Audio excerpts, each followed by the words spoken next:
person I'm looking for is quite well known. It can be extremely empowering when you understand the process, but if you're looking for a reading to fix your grief, it doesn't. Make sure that his mom knows that he came through. She needs a big hug. I have information about John Edward. I see myself as being an educator. He says he can debunk you. Why would you not take that money? And It's funny, I was on Larry King Live once and asked me the same question, and I made a joke, and I'll say the same thing here. Would I allow myself to be tested by somebody who's got an adjective as a first name? I must confess to you, I'm giving very serious thought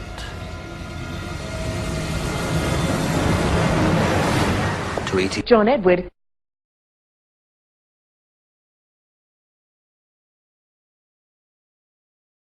Where is John Edward, for example, who speaks with the dead? This guy says he speaks with dead people. Oh, really?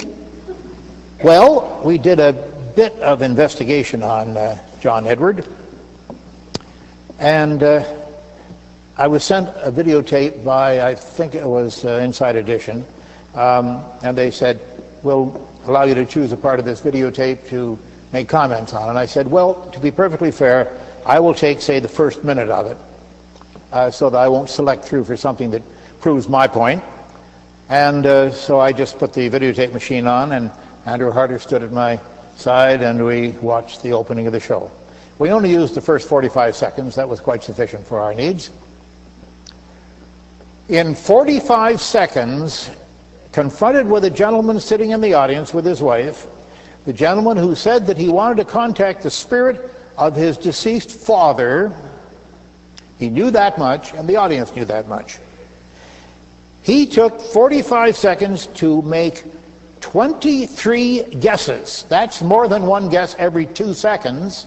You have to really speak quickly to do that. Transportation business, I see something about a train, there's a uniform involved, and they say they have to go out, it goes on and on and on like this, very quickly. We slowed it all down, and we played it back, transcribed it. Now, during that 45 seconds, from the beginning to the end, the man started to cry. The tears came down his face. He began to sob, and he was doing this kind of a thing, and his wife had her arm around him, and he turned to her, and he says, that's him, that's him. 23 guesses. 20 of them were wrong.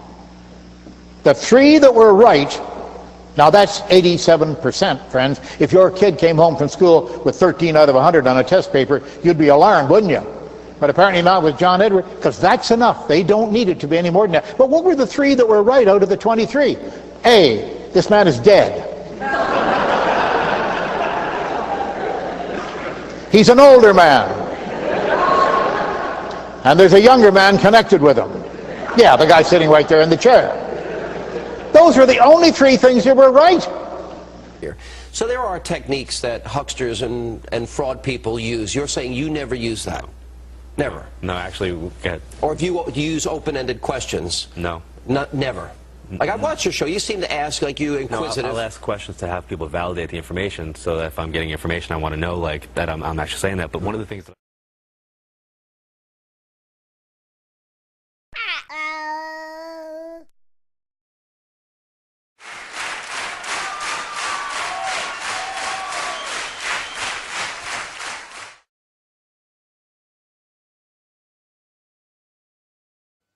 I am ready to go. There's a younger male energy in this section that makes me feel like this would be son, nephew, grandson. There's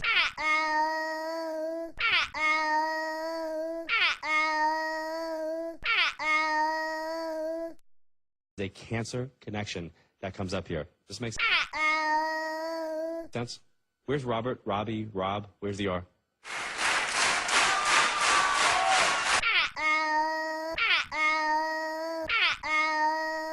Can I get the mic to you guys over here? The 4 of you all together? The 3 of you? Okay. Robert? My father. Past? Yes. Okay. Cancer? No. Darren, could you begin by telling me what cold reading is and how it's used? Cold reading, I suppose, is the way that a complete stranger can seemingly tell you everything about yourself without being psychic and without knowing anything about you. in essence, the cold reader or psychic is supplying a lot of words, and you, as the sitter, the other person, is supplying the meaning to those words.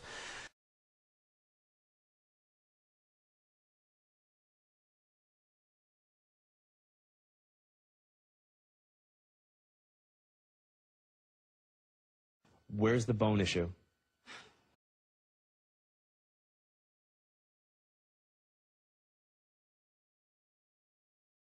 There's two. There's my grandfather.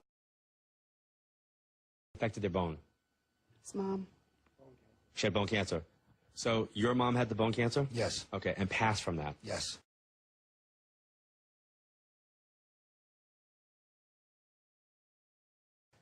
She's making me feel like when she passes either around or on a governmental holiday, or something that would be celebratory, but for the country.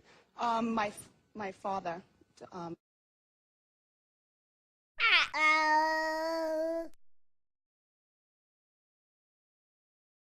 I'm seeing the American flag. So Yeah, when I see the flag, yeah, when I see that, it lets me know that we're talking about like either July September 11th. Yeah, it's July 4th, Veterans Day, Memorial Day.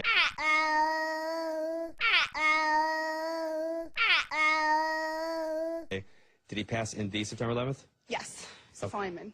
Your dad is Robert. We already Yes. addressed that. Are you the baby girl of the family? I'm the only girl. Okay.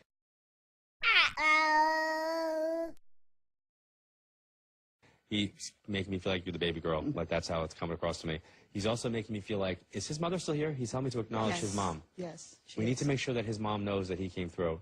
She needs a big hug, okay? A huge hug.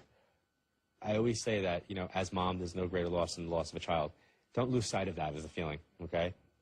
Now, you talked to him that day?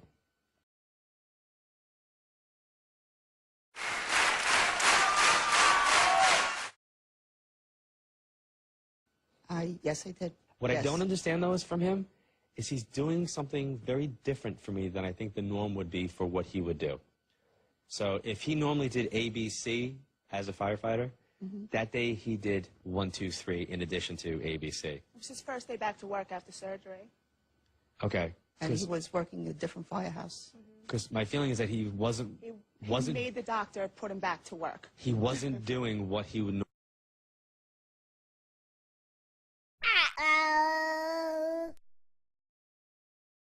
normally would be doing. Right. Okay.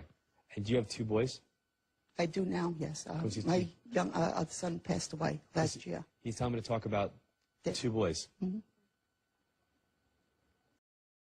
So you lost your son after your husband? Yes. That's his son as well? I had 3 sons. Right, but one of them has passed? Yes. After him? Yes. So it's your brother who passed? Yeah. It's so funny. It's like, they don't want to talk about it. Was he killed? Just yes or no, as best as you can. No. What I'm being shown is passing is swift and fast and not an illness. That's why I said, is he being killed? Was he killed? And the reason why I said that is he's not taking the responsibility on for how he got there. So if he's not taking on responsibility, my immediate feeling would be, well, something had to happen to him. And you're saying no, so clearly he had to be involved in his own passing from what you're saying. But he's not discussing that.